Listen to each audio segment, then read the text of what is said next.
We begin now at the top of Daf Chaf Gimel Amud Beis in Meseches Shabbos. This is Shabbos Daf 23b.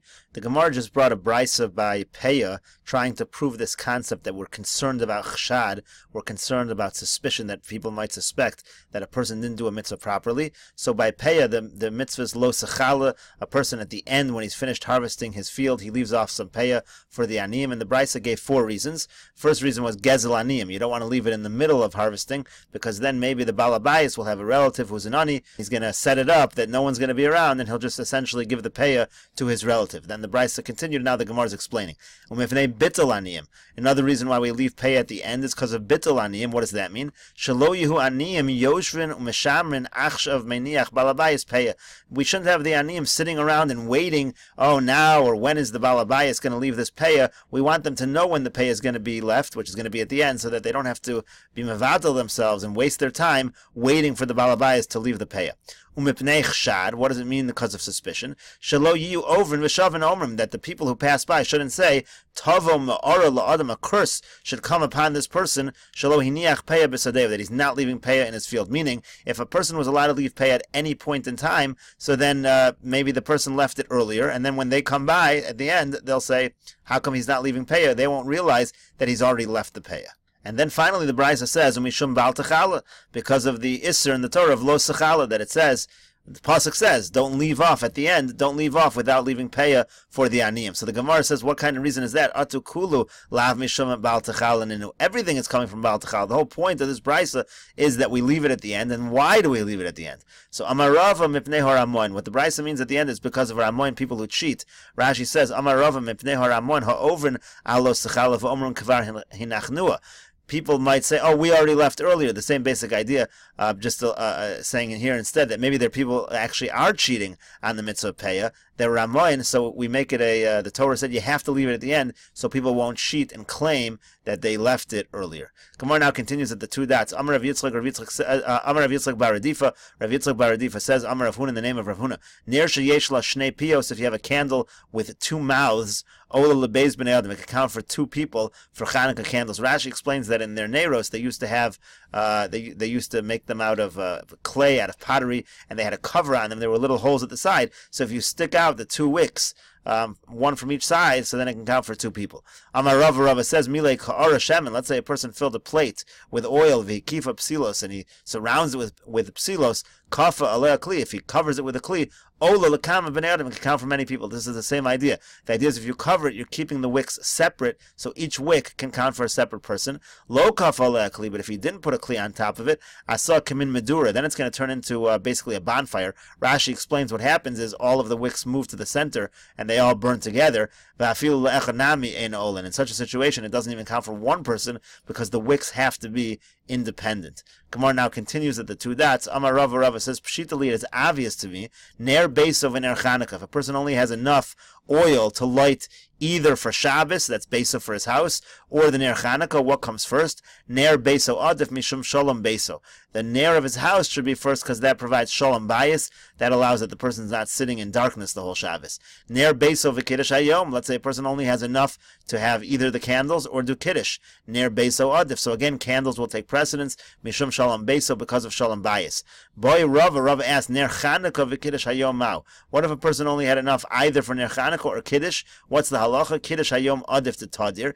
Is Kiddush Hayom, does that take precedence because it's more common? That happens every week. Dilma Ner Chanukah Adif Mishum Persumei Nisa. Maybe Ner Chanukah takes precedence because that's the mitzvah Persumei Nisa is more important. Basar di boy Hadar Pashta. After he asked the question, he answered it. Ner Chanukah Adif Mishum Persumei Nisa. Ner Chanukah takes precedence because of Persumei Nisa. Gemara continues with the 2 dots. Amar Rav Huna says, Haragil b'ner, somebody who regularly practices the mitzvah of ner, haven, meaning he lights Shabbos candles on a regular basis, haven lay bonim talmidei chachamim. His children will become talmidei chachamim. What is the connection?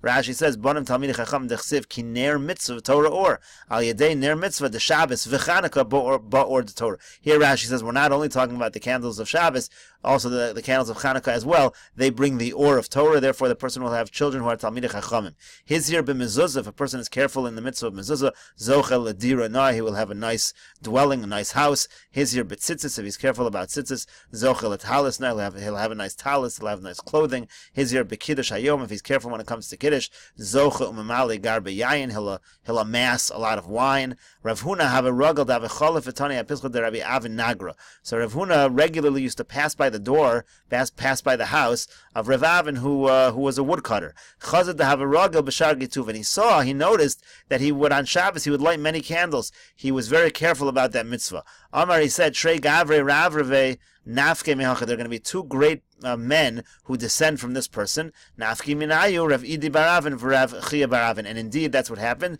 Rav Idi Baravin and Rav Chia Baravin were two great Talmidei Chachamim whose father was Rav Avin. Rav Chisda have a rugel have a cholif etani apischol de Bein Nasa de Rav Shizvi. So Rav Chisda, similar story. He used to pass by the house, the doorway of Rashi says either it's the father or the father-in-law of Rav Shizvi.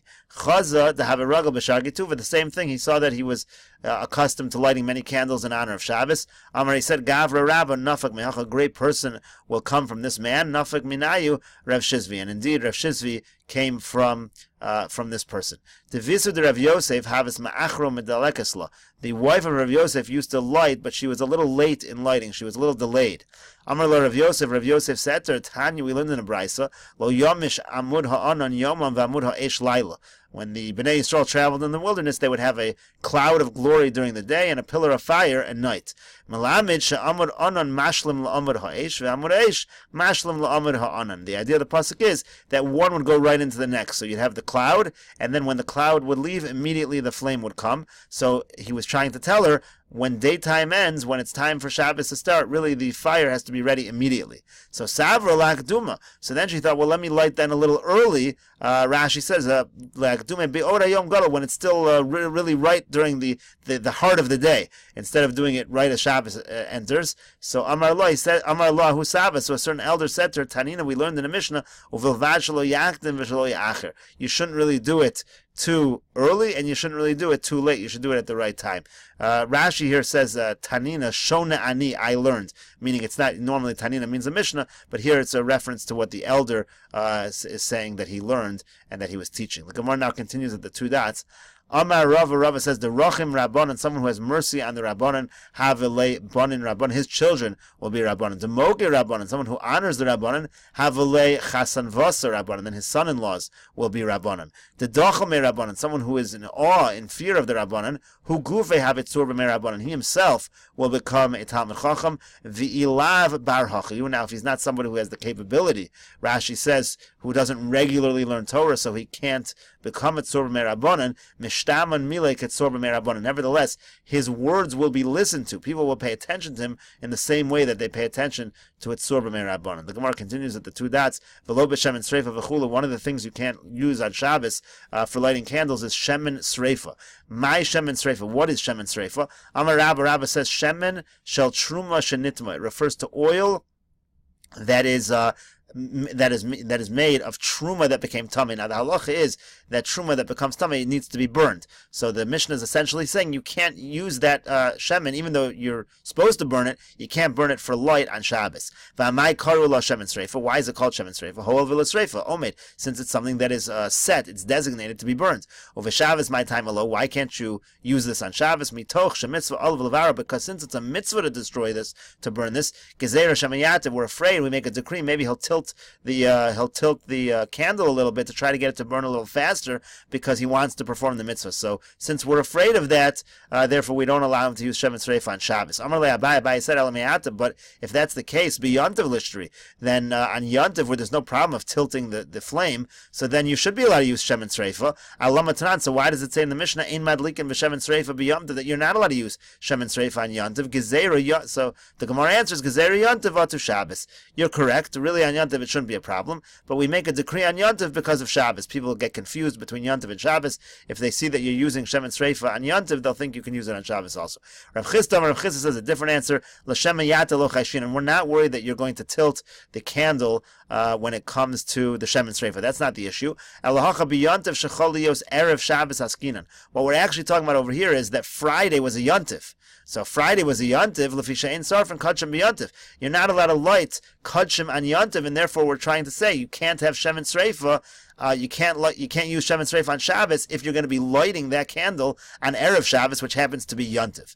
So it's only talking in this particular case. But the Gemara says, but if we learn in the Seifa, Ein Madlikin b'Shemen Sreif b'Yontif, that you're not allowed to use Shemen Sreif on Yontif, so that case is talking about Yontif. Mechlal Dereisha La b'Yontif Askinan. Doesn't that imply that the earlier Mishnah is not talking about on Yontif? In other words, if there's a Beferish Mishnah which says that you're not allowed to use Shemen Sreif on Yontif, so it stands to reason that this Mishnah is not talking about on Yontif. So Amar Rav Chanina Misura, Rav Chanina from Surah says, Ma tam ka'amar. This Mishnah is actually giving a reason for the second Mishnah, the later Mishnah, is giving a reason for the earlier one. Ma tam ein madlikin b'Shemen Sreif b'Yontif. What's the reason we can't light with Shemen Sreif on Yontif? Lafi she'ein sarfin kachim b'Yontif. Because one is not allowed to burn kachim on Yontif. That concludes Daf Chav Gimel Amud Beis. We'll continue with Daf Chav Dalet Amud Aleph in the next video.